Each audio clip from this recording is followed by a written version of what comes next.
Story 1. I live in a quiet suburban neighborhood, the kind of place where the biggest drama is someone's dog tearing up a flower bed. It's safe, boring, predictable, exactly what I wanted when I moved here. Nothing ever happens here. Until it did. 2 weeks ago, I woke up in the middle of the night to a sound I couldn't immediately place. My phone said it was 2:33 a.m., and for a moment I thought I'd imagined it. But then I heard it again, 3 slow, deliberate knocks on my front door. Knock, knock, knock. My first thought was that it had to be some dumb kids pulling a prank. Halloween wasn't far off, and the neighborhood brats were always finding ways to amuse themselves. Still, it felt off. Who knocks on a door at 2:33 a.m.? It wasn't loud, but there was something about the sound that made my skin crawl. I got out of bed, moving as quietly as possible, and went to the front door. The porch light was already on. It's one of those motion-activated ones, and it glowed faintly through the frosted glass panel. I leaned in, hesitated for a second, then pressed my eye to the peephole. Nothing. The porch was empty. I stood there for a long minute, my heart thudding in my chest before convincing myself it must have been the wind or an animal. I went back to bed, but it took forever to fall asleep. The next night, the knocking came again. Knock, knock, knock. This time, I didn't hesitate. I grabbed the bat I keep under my bed and hurried to the door. I stared through the peephole, holding my breath, but once again, no one was there. Just the empty porch and the faint rustling of the wind. I spent the next day checking the porch for clues. No footprints, no signs of anyone being there. It didn't make sense. I even asked the neighbors, but nobody had seen or heard anything. Most of them just looked at me like I was crazy. By the 4th night, I was getting paranoid. I couldn't shake the feeling that I was being watched. So, I decided to install a doorbell camera. It was one of those fancy ones that sends a live feed to your phone whenever it detects movement. If someone was messing with me, I'd catch them in the act. That night, the knocking came right on schedule. Knock, knock, knock. I didn't go to the door this time. I stayed in bed, clutching my phone, and pulled up the camera feed. What I saw made my stomach drop. There was someone or something standing on my porch. It was tall, impossibly tall, with long, thin limbs and skin so pale, it almost seemed to glow under the porch light. Its head was too big for its body, bulbous and misshapen, with no eyes, no nose, just a smooth, featureless surface. It stood completely still, except for one arm, which was raised as though it was knocking on the door. But its hand wasn't touching the wood. It was knocking, but not with its fingers. Somehow, the sound was coming from the air itself, perfectly synchronized with the slow, deliberate movement of its hand. Knock, knock, knock. I couldn't breathe. My thumb hovered over the screen, frozen in place. I wanted to do something, call the police, scream, anything, but I couldn't move. I just stared at the screen, watching as the figure stood there, its head tilted slightly, as though it could see me through the camera. And then it stepped back, retreating into the shadows, and was gone. The next morning, I reviewed the footage, hoping to convince myself it had been a nightmare. But it was all there, every frame. I even showed it to a few of my neighbors, but they just shook their heads and told me it was probably a prank or a glitch. One of them, Mr. Harris, a retired cop who lived 2 houses down, actually went pale when he saw it. That's not a prank, he said, and it's not a glitch. I pressed him for more, but he just shook his head and muttered something about keeping my doors locked. He wouldn't say anything else. The knocking didn't stop. Every night, without fail, at exactly 2:33 a.m., the same 3 knocks. And every night, the figure returned. It never got closer, never tried to open the door, but the knocking grew louder, more insistent, more angry. I started losing sleep. I couldn't eat. The sound of the knocking haunted me, even during the day. I heard it everywhere, in the hum of the fridge, in the creak of the floorboards, in the beat of my own heart. Last night, I couldn't take it anymore. When the knocking started, I didn't just sit there paralyzed. I grabbed my phone, opened the camera feed, and marched to the door. I didn't care anymore. I needed it to stop. I needed to know what was happening. The figure was there, as usual, standing in the shadows, its hand raised in that slow, mechanical knocking motion. But this time, when I looked through the peephole, I didn't see the porch. I saw myself. I was standing outside, staring back at me, my face pale and slack, my eyes wide with terror. I took a step back, my stomach twisting in knots, and heard a sound behind me. Knock, knock, knock. It was coming from inside the house. I ran to my bedroom, fumbling with my phone, desperate to call for help. But when I pulled up the camera feed, my blood turned to ice. The screen showed the porch, but I wasn't inside anymore. I was standing outside, looking into the camera, my face blank and lifeless. Inside the house, the other version of me, the thing wearing my face, was walking toward the front door. I tried to scream, to bang on the walls, but no sound came out. I'm still out here, staring into the house through the frosted glass. I can see it. Me living my life, answering my phone, eating my food, smiling at my neighbors. Whatever it is, it's wearing my face. And no one knows I'm gone. Story 2. I live on the 12th floor of a modern apartment building in the city. My place has floor-to-ceiling balcony windows that overlook a bustling street below. It's the kind of view that feels comforting at night, the lights from cars and buildings sparkling like a man-made constellation. Or at least, it used to feel comforting. 2 weeks ago, that changed. It was around midnight when I first heard it, a soft knock on the glass. Knock, knock, knock. I had my headphones on, half asleep on the couch with some late-night podcast murmuring in my ears. So at first, I thought I imagined it. But then it came again. I paused the podcast and sat up. Knock, knock, knock. The sound was faint but deliberate. It came from the sliding glass door that led to my balcony. Now here's the thing. My balcony is tiny. It's just big enough for a chair and a couple of potted plants. And I live on the 12th floor.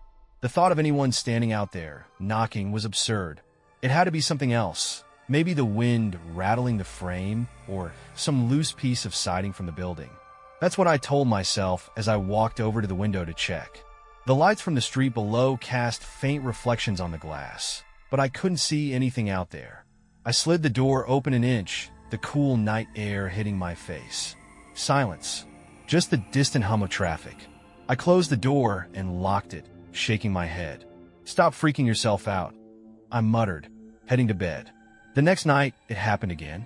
Knock, knock, knock. This time, I froze. My heart started thudding in my chest as I stared at the balcony door from across the room. The curtains were open, and for a split second, I thought I saw something move, just a shadow, maybe, or a trick of the light. But when I walked over and looked outside, there was nothing there. That's when I noticed something odd. There was a faint smear on the glass, like someone had pressed their hand against it. I leaned closer, squinting, and my stomach turned. The mark looked wet. I grabbed a towel and wiped it away, trying to convince myself it wasn't blood. Maybe it was dirt. Maybe a bird had flown into the glass. But deep down, I knew something was wrong. By the third night, the knocking had turned into scratching. It started around 12:30 a.m., a faint scrape against the glass, like fingernails being dragged slowly down the surface. SCCRRR, SCCRRR. I sat frozen on the couch, my eyes locked on the balcony door. I couldn't bring myself to get up and look. Then the knocking started again. Knock, knock, knock. And this time I saw it. A pale, bony hand pressed against the glass. The skin was so thin it looked almost translucent, the fingers long and spindly like the legs of a spider. I didn't scream. I couldn't. I just sat there, frozen in place, as the hand slowly dragged itself down the window, leaving a faint trail of blood behind it. The hand vanished as quickly as it had appeared, but the knocking didn't stop. It continued throughout the night, soft and steady, as if whatever was out there had all the time in the world. The next morning, I called my landlord. I told him someone was messing with my apartment, that I needed better security. He looked at me like I was crazy. No one can get up there, he said, unless they're Spider-Man. I even called the police, but they didn't take me seriously. They said they'd send someone to check it out, but no one ever showed up. So, I installed a camera. It was one of those Wi-Fi ones you can watch live on your phone. I set it up on the corner of the balcony, pointing directly at the sliding glass door. If someone or something was out there, I'd catch it. That night, the scratching started earlier than usual. My phone buzzed. motion detected. I opened the camera app, my hands trembling. The live feed flickered to life, and I nearly dropped my phone. There I was, standing on the other side of the glass. It was me. My face, my clothes, my posture, but wrong. My skin was pale, almost gray, and my eyes were lifeless, dull, like the reflection of a dead fish in murky water.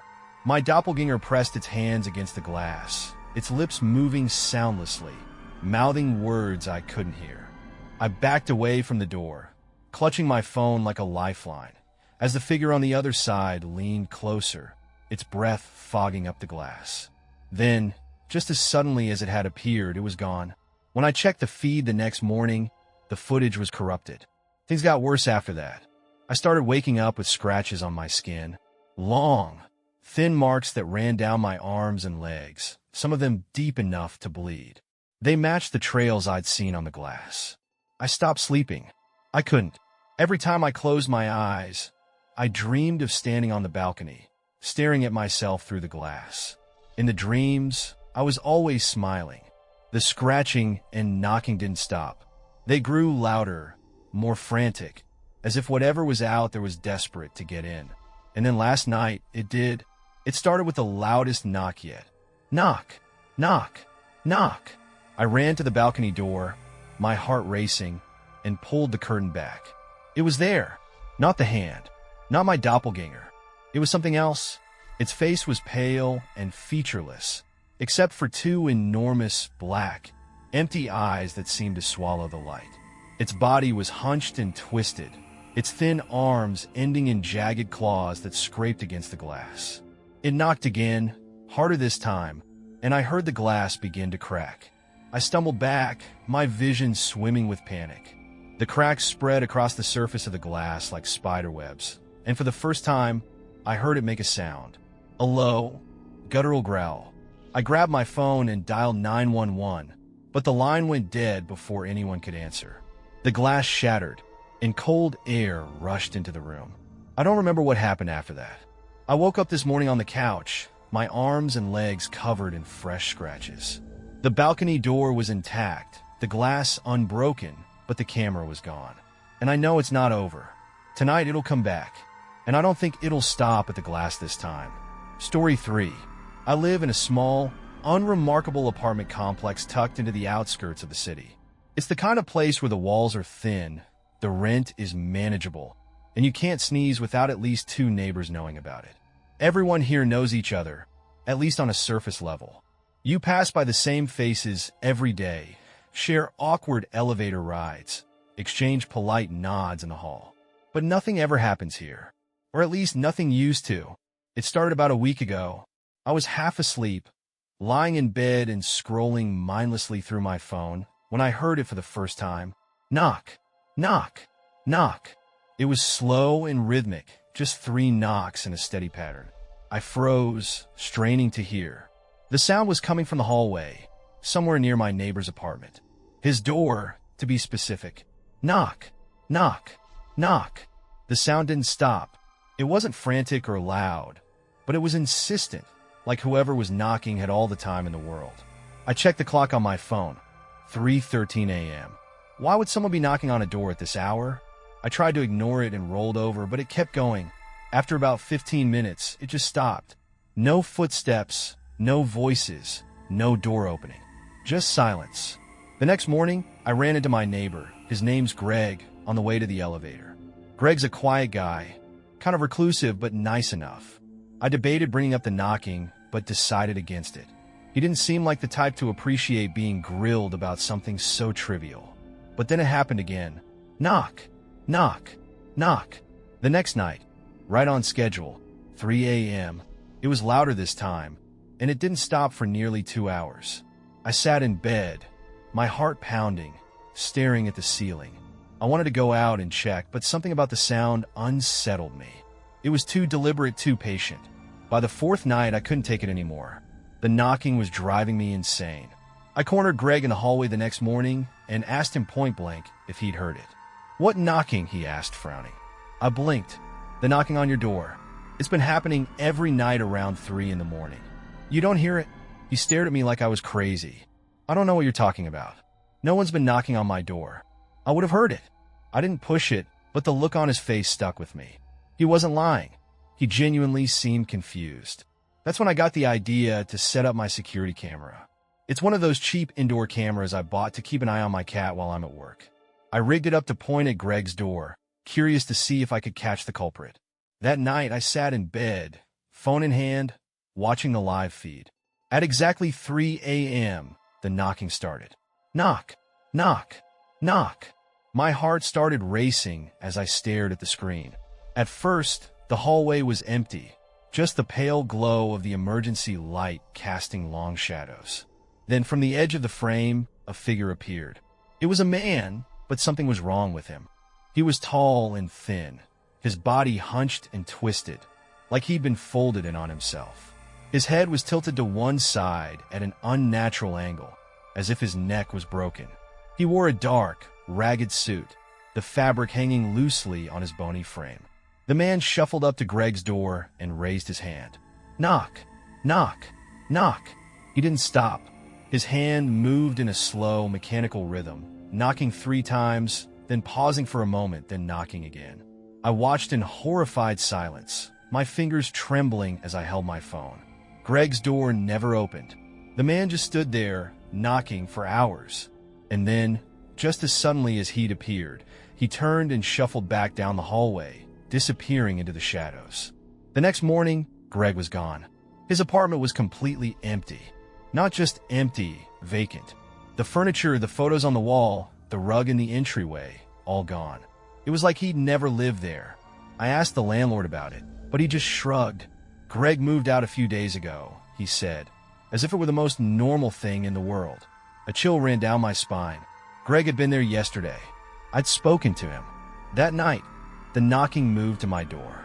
Knock, knock, knock. I froze. My entire body felt like it had turned to stone. I stared at the door, my heart hammering in my chest. The knocks came again, louder this time. Knock, knock, knock.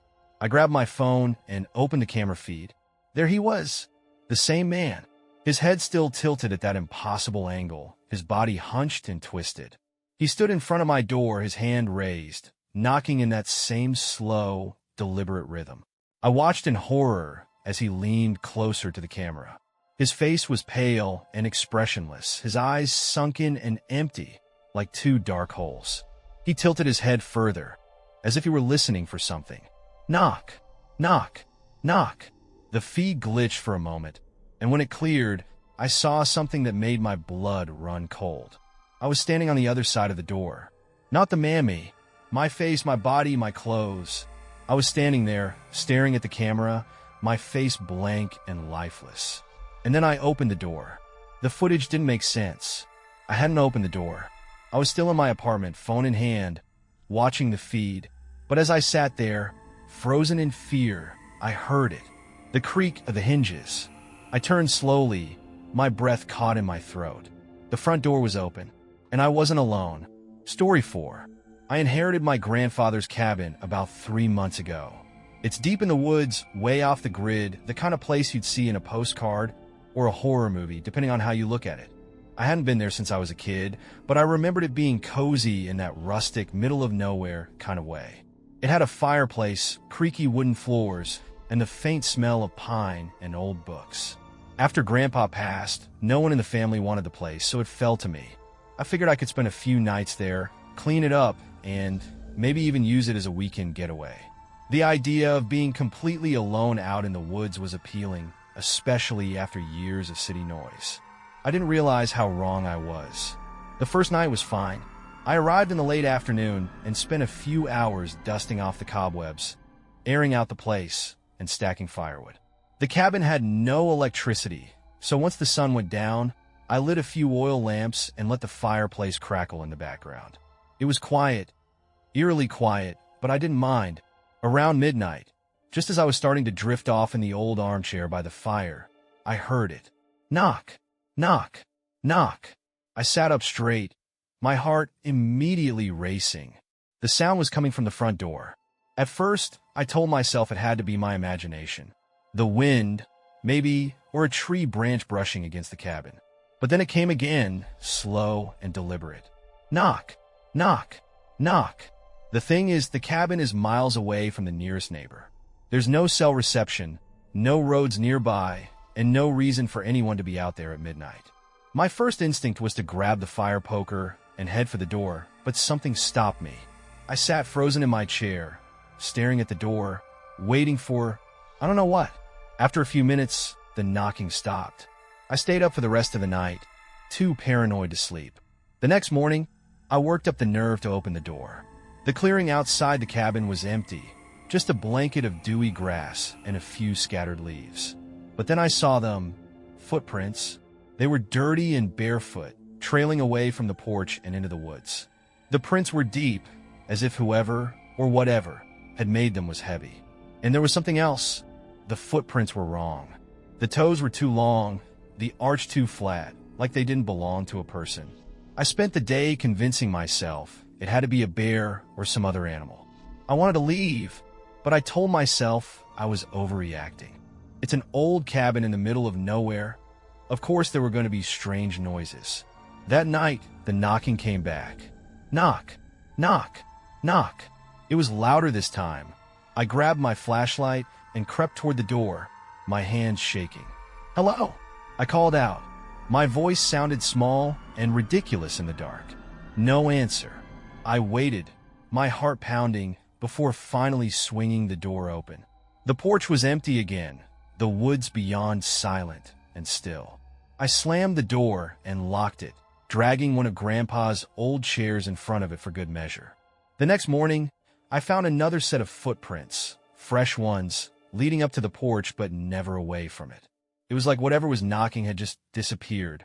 By the third night, I'd had enough. I set up a cheap motion-activated camera I'd found in one of Grandpa's old hunting kits. I mounted it inside the cabin, facing the door, and hit record.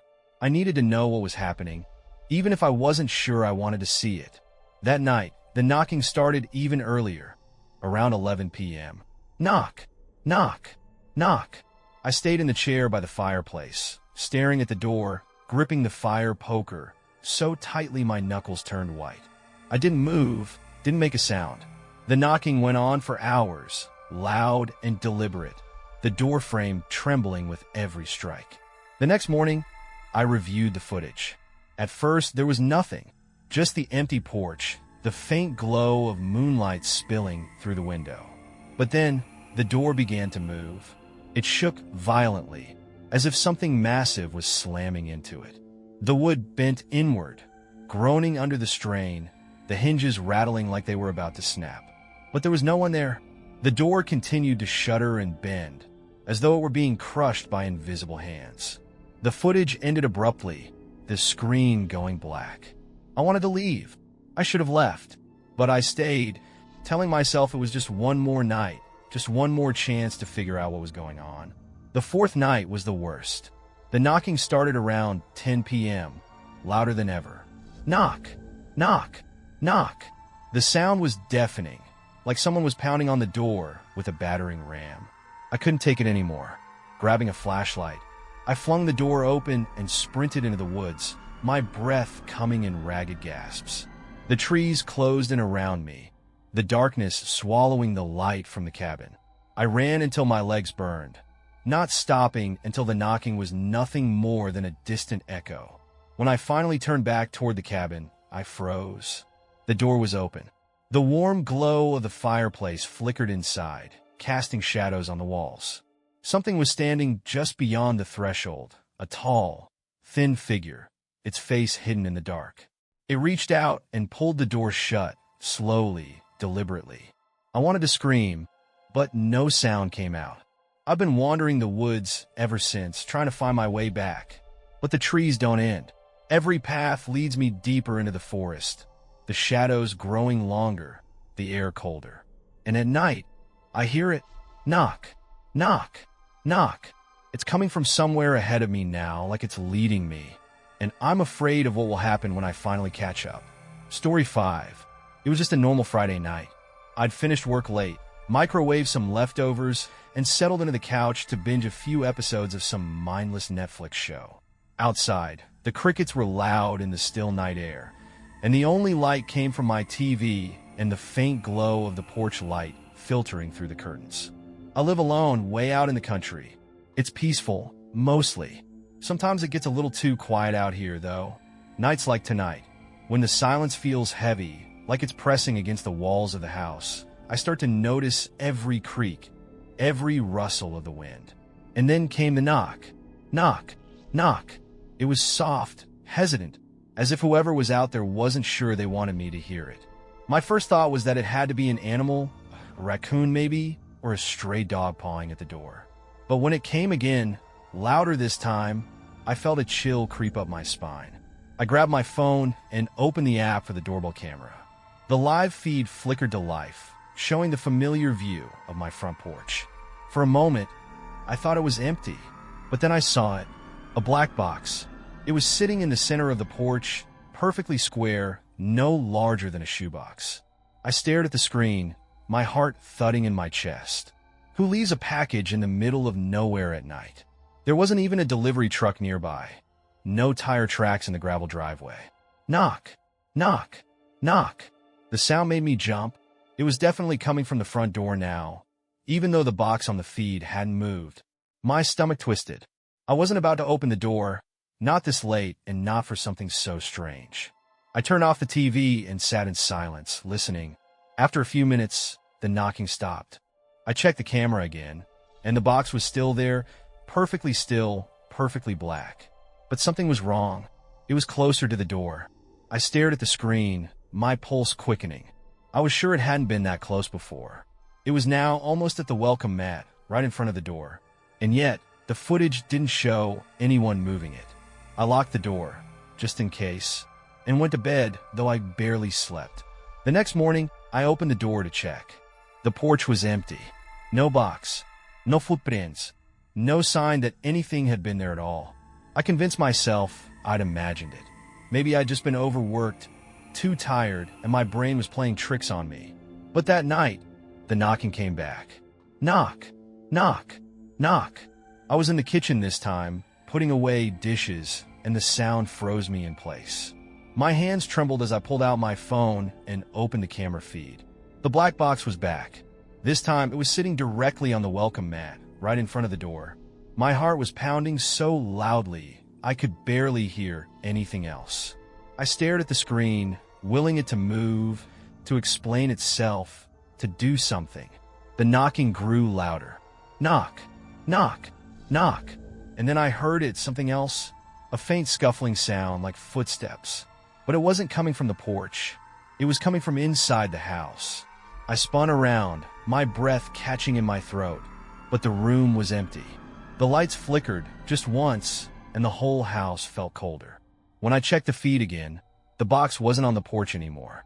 My stomach dropped. It was inside the house. The camera now showed the box sitting in the middle of my living room floor. I turned slowly, and there it was, sitting exactly where the camera showed it. This was impossible. I hadn't heard the door open. I hadn't heard anything. I backed away, my mind racing. Maybe I was hallucinating. Maybe I was losing it. I grabbed my phone again and checked the camera feed, hoping I'd see something that would explain this. But what I saw was worse. The footage showed me. I was standing on the porch, staring into the camera, my face blank and pale, my eyes wide and unblinking. My breath caught in my throat as the figure on the screen raised its hand and knocked on the door. Knock, knock, knock. My phone slipped out of my hand, hitting the floor with a dull thud. My vision blurred with panic. I turned to the door, half expecting it to open on its own, but it stayed shut. I ran to the kitchen, grabbed my car keys, and bolted for the back door. But when I opened it, I wasn't in the backyard. I was standing at the front door again. The black box was still there, sitting in the middle of the living room, impossibly still, impossibly quiet. I tried again, out the side door, the windows, even the garage, but every door I opened led me back to the front of the house. Back to the box. The knocking started again, louder than ever. Knock, knock, knock. I fell to my knees, staring at the black box. It was the only thing in the house that felt real anymore. My breathing was shallow, my body shaking, but I couldn't take it anymore. I reached out, slowly, and opened it. Inside was a perfect replica of my house. Every detail was exact: the couch, the kitchen table, even the doorbell camera on the tiny front porch. But as I stared, I noticed something moving inside the miniature house.